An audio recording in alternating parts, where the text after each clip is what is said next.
What is up, my friends? How's it going? So today we're going to be working on a PS5 Slim disk drive connector, and it's totally been torn off the board. I don't know what happened. Maybe somebody got mad or it just fell off. I don't know. These things do happen. It sounds quite common. Let's get right into it. Put some flux on the board. Get those remaining pins off of it. Yeah.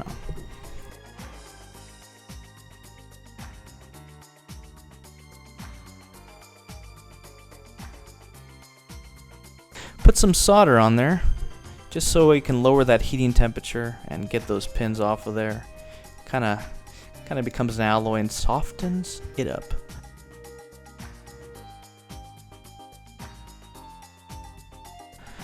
So we're taking them all off. Just one more, get that off there. All right, let's get some solder wick, just like we always do, to clean off all of that remaining solder, so we can have a nice dance pad when we put everything back. Put the new disk drive connector back on there. Okay.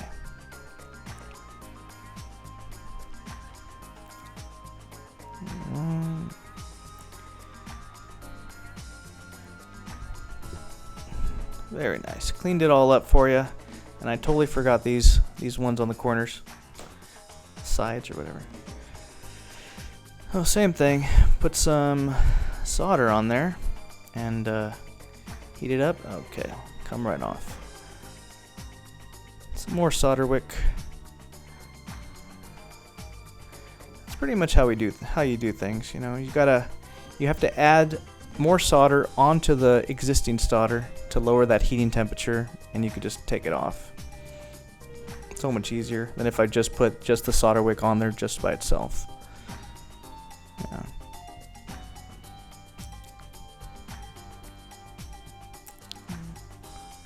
Alright, it's time to prep that up.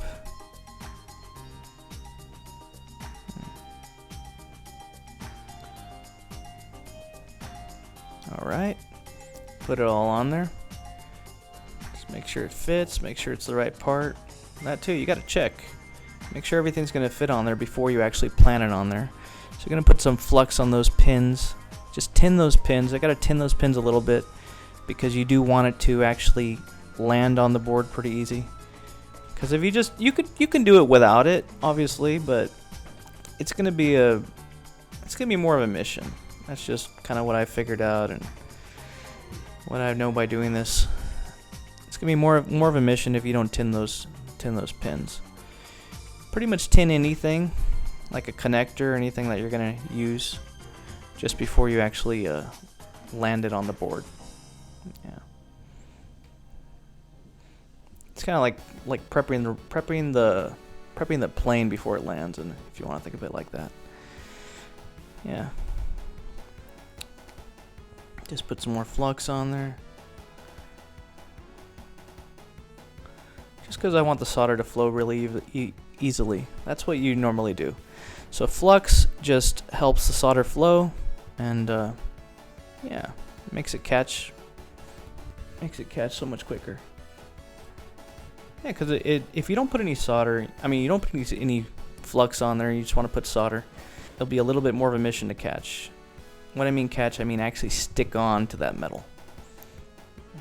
And I'm just gonna keep on using that remaining solder that's on the actual pins I put right there, and then just have it plant on the board.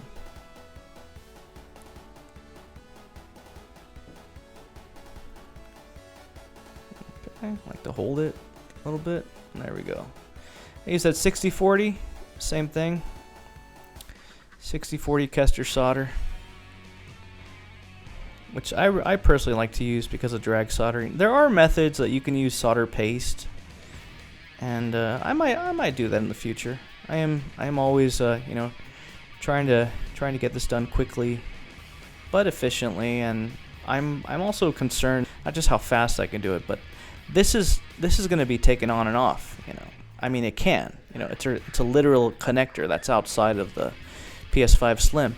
So if it's going to have any kind of tension, anything moving, I like to use something strong, and I definitely trust 60-40 Kester solder.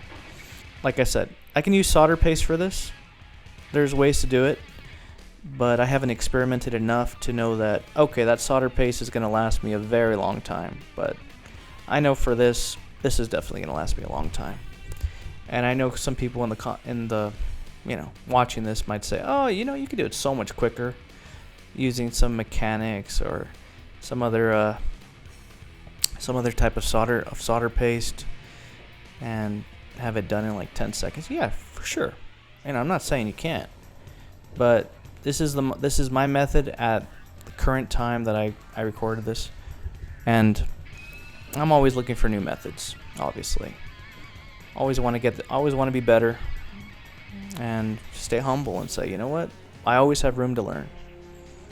Just like Doc Brown was like, when he's talking to his girl, said, I'm always been a student of all sciences, and I feel the same way. I'm always a student, no matter what, always learning. But I definitely like to learn. Studied this in upstate New York, studied this in Shenzhen, China. So I'm always learning, always trying to be better. And I've gone to China a couple times, and I still want to keep going. Still want to better myself, better my practices. So yeah, just gonna add those remaining pins. It all goes in one place. That's why I kind of made one blob right there, because it's, if you notice, everything is all individually connected. But that place on the bottom right, it's all go into one place. I believe it's all ground. It's all in one. Yeah, I believe it's all ground. I mean, it's 4 pins. All right, now just checking everything I did, cleaning it up. All right. I always like to do this, even though I know they're pretty solid. Just always drag it with some tweezers just to make sure that those pins aren't moving. If they're moving, then it's totally not on the board. It's not planted on there. Great. Back everything up, and it's time for testing. All right. Christmas time. What's going on here? What is this? Oh, it's Cat in the Hat. It's the Cat in the Hat. Let's play from the beginning just to double check. Pretty sure it's all good, but don't reproduce this. I don't know. Maybe I'm not doing that part. Okay, can't show that. For copyright, show the WB. You know what I mean. Dorothy. Well, thank you, everybody. Thanks for watching. Take care of yourself. Take care of each other. Have an absolutely fantastic day. Bye-bye.